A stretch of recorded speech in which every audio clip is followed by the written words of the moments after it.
He's going to come to you.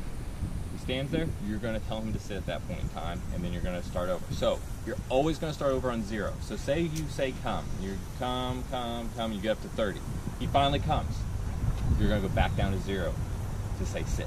So every new command starts out at 0. He gets a freebie whenever you say sit, or when you say come, he gets or on any command. The first one is basically a freebie. You're still going to hit the button on 0. It's not sending out a signal.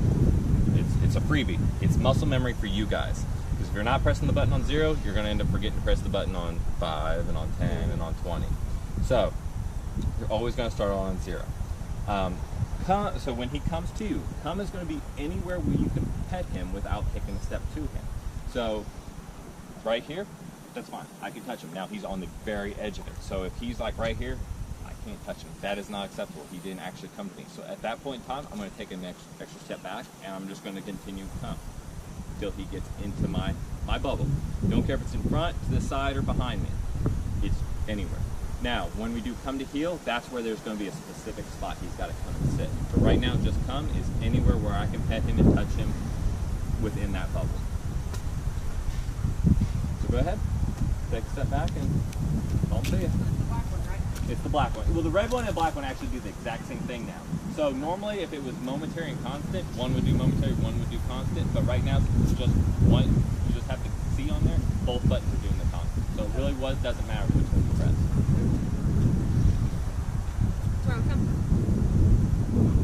Go ahead.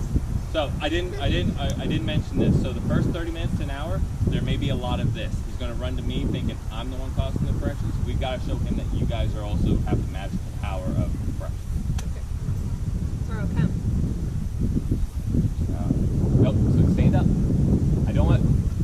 Go ahead. Tell me something. Yep. So now he came. He basically tagged in. He never sat. So it's come with a correction now. Let me explain something too. I don't want you to bend over. We're now leading. So we're going to stand up until he comes and sits. Then you're going to bend over. So what we don't want is you to say, you're basically coaxing him to you, and there's no more coaxing him. It's you come. So, Carl. Again.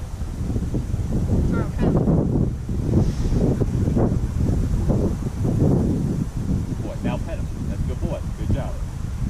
So, when you're telling him to come, say his name the first time. Get his attention. After that, you're strictly just saying the phrase. So, come. So, name first time.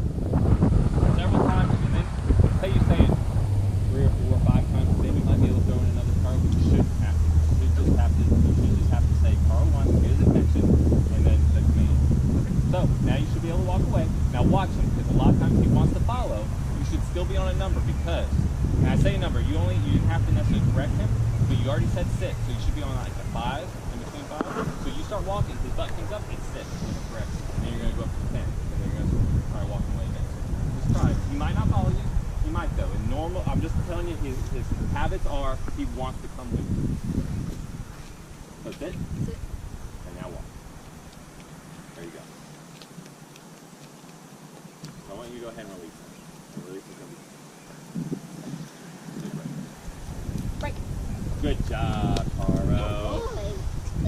So with break, don't clap. Don't do anything other than say the word. We want it to be verbal. Now, after he breaks, once his butt comes up, say you say break, and his butt comes up and he doesn't come to you, then I'm okay with doing all this. But we don't want him breaking a command for this, because what will end up happening is say you do have him in a place. You have him in a place where you're cooking dinner. You bend down to get a pan. He's going to be like, oh my, he's going to be looking for that break. You bend down to get that pan, he's going to be like, oh gosh, I'm broken. And that's not what we want. We want him verbally listening for the break. Once his butt comes up, though, he's technically broke that command, then you can, oh, good boy, good job. Does that make sense? Yep. He's gotten a lot heavier since the last time he sat on my foot. So same thing. Let's do another come.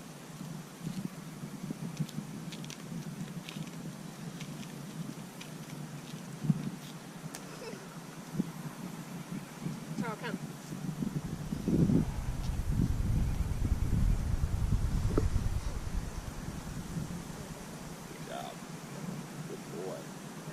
So try walking away again.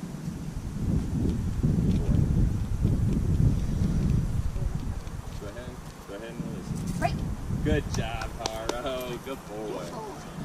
And so the only reason why I'm having you break him immediately after he listens to you is to show him that we're working the same way as with me. Eventually, you're going to be able to go command to command, command, command. He should be able to work for hours listening. He doesn't always have to have a break. But you, at that point in time, if you're going to work him that long, so say he's going to be in a down for a couple hours, still give him attention. Let him know that he's still doing good, that he's not messing up. Does that make sense? So, place. The only reason why I'm going to say place is because after a couple times of calling, they tend to want to follow you around, so we need to start changing it up. Otherwise, he's going to be like, well, Mom's just going to call me and follow. So place is going to be any defined object. So this is not a place, unless you want this whole piece of concrete to be a place. A place is going to be a defined object. Now, I use towels, I use pots, you can use picnic tables, manhole covers. Anything that's a defined area that he can clearly see, can be a place. When you're asking about a place, it's going to be an open palm over that place object, and it's going to be simply place. Now, if he's within 5 feet, there's no reason to call him to you. But say he is out a little ways and you're wanting him to place, he's out there playing in the field. I'm not going to say, Charles, place. I'm going to actually say, Charles, come, get him moving in my direction, then I'm going to redirect to the place. Does that make sense? So once he gets on the place, he's supposed to sit. If he gets on that place and lays down, then you're going to go back to the sit command. He gets one freebie, and then you're going to gradually sit until he sits up.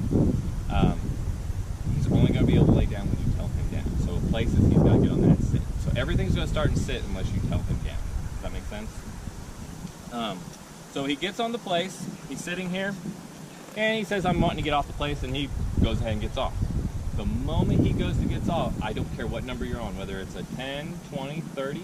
So say it took us to 30 to get him up on this place, and now he's up on this place. Boom, he's getting off. You're on that 30. The moment he gets off, it's kind of like the hot-cold game. So as he's running away, it's rapid. It's place, place, place, place, place, place, place, place, place, place. Okay, and now they go away.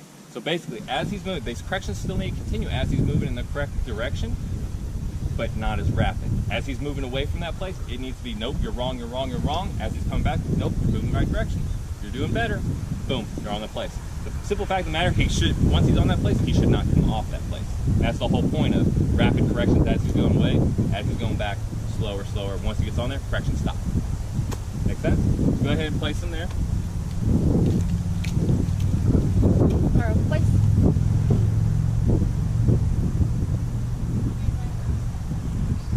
And I will